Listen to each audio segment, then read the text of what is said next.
Bon les gars, le film est fin, faut qu'on en parle. Ce que moi je t'offre, c'est un volant en Formule 1. Le seul endroit, si tu gagnes, où tu peux dire que tu es, sans conteste, le meilleur au monde.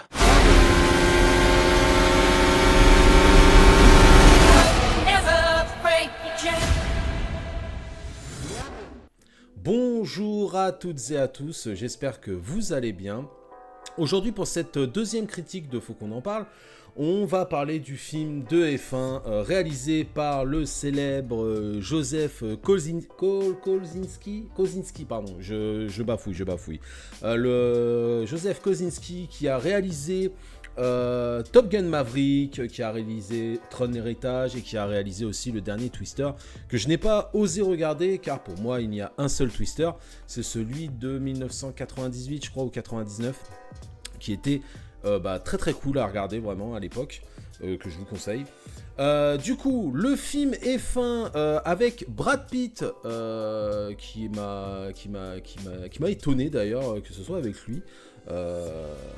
Et un autre acteur qui s'appelle, je n'ai plus son nom, je vais regarder vite fait, qui s'appelle Damson Idris, qui joue le rôle aussi d'un pilote de Formule 1, un genou, on va dire ça comme ça, et l'excellent Javier Bardem, qui est juste aussi incroyable, très très bon acteur aussi, en l'occurrence. Du coup, qu'est-ce que vaut ce film, vraiment? Ah, j'adore!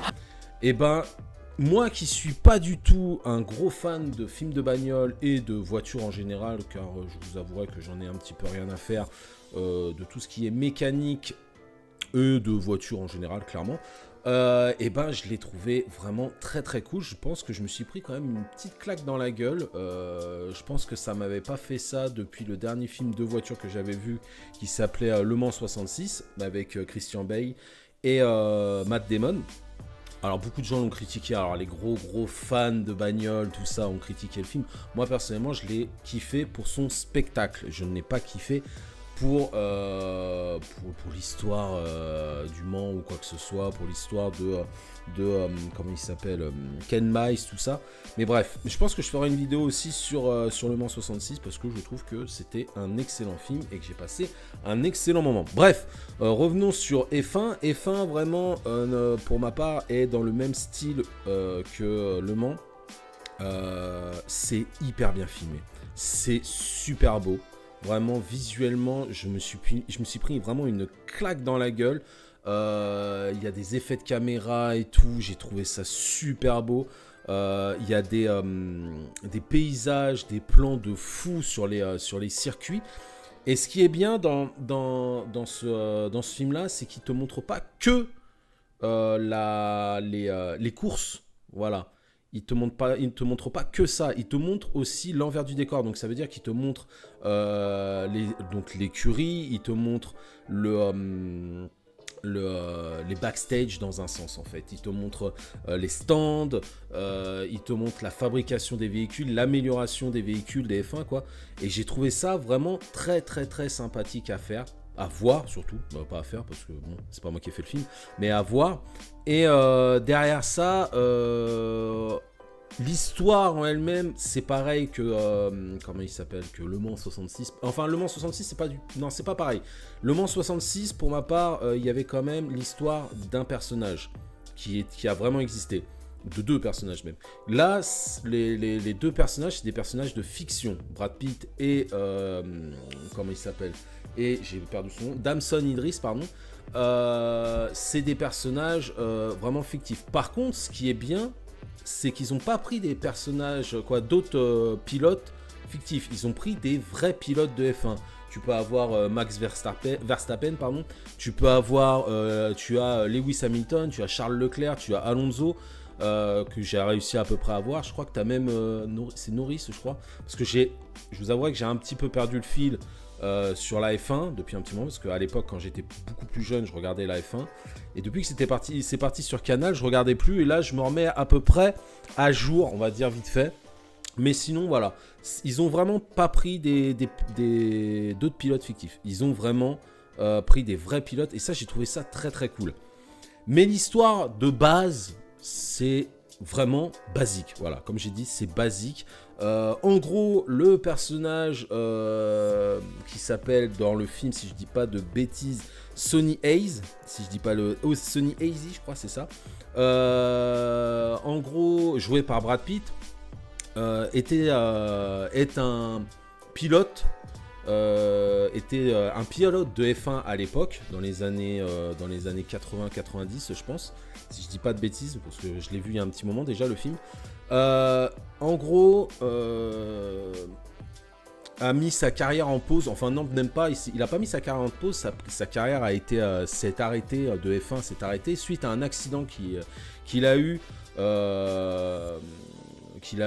pendant une course, et il a dû arrêter suite à des blessures vraiment très grosses en fait au niveau du dos. Et du coup maintenant il fait que des courses, des courses par-ci par-là. En fait on lui propose des courses genre Daytona ou d'autres courses que tu ne vois pas dans le film. Par contre normalement tu vois qu'une seule course de lui en Daytona. Je crois que c'est les 24 heures de Daytona si je dis pas de bêtises.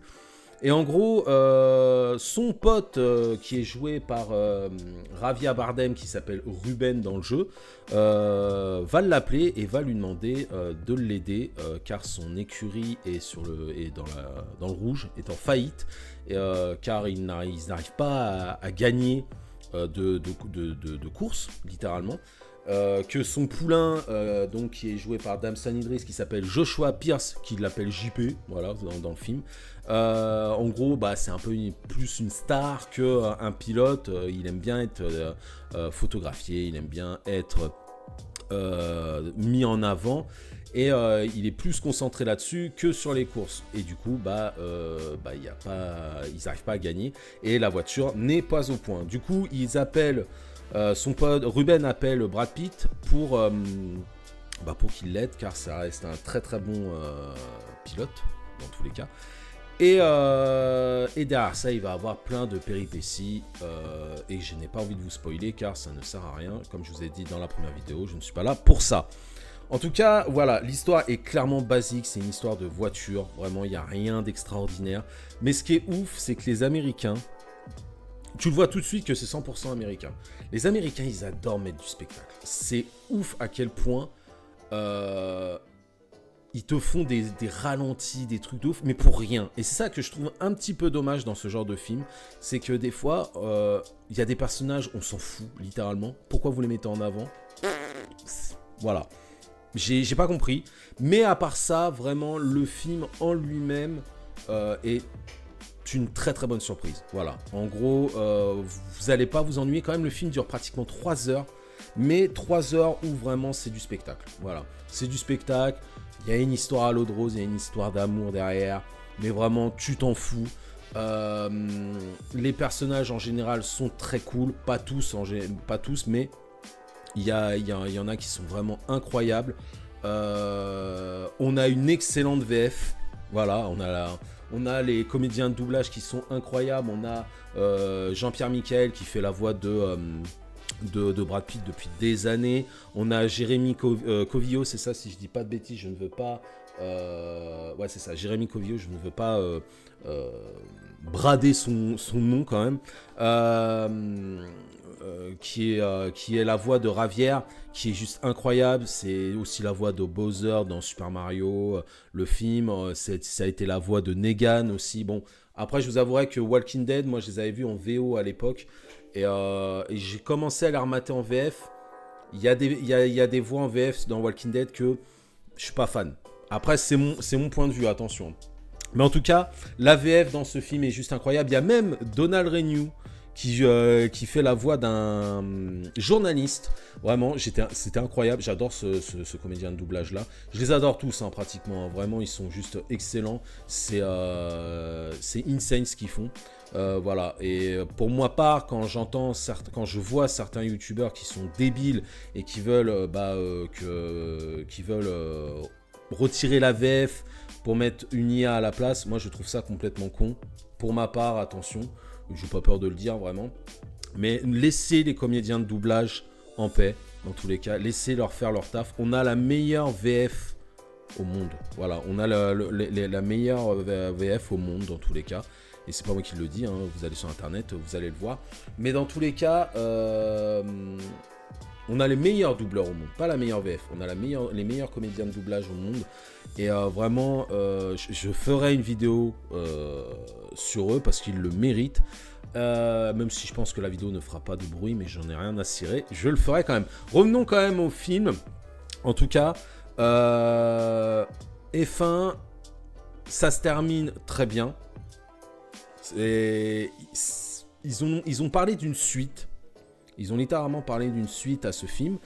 Alors, je sais pas ce que ça va parler. Est-ce que ça va encore parler de F1 ou pas? Parce que ça se termine d'une autre manière. Moi, je pensais que ça allait se terminer. Il reste dans le monde de la F1 et F1. Non, ça se termine d'une autre manière. Je ne vous le dirai pas.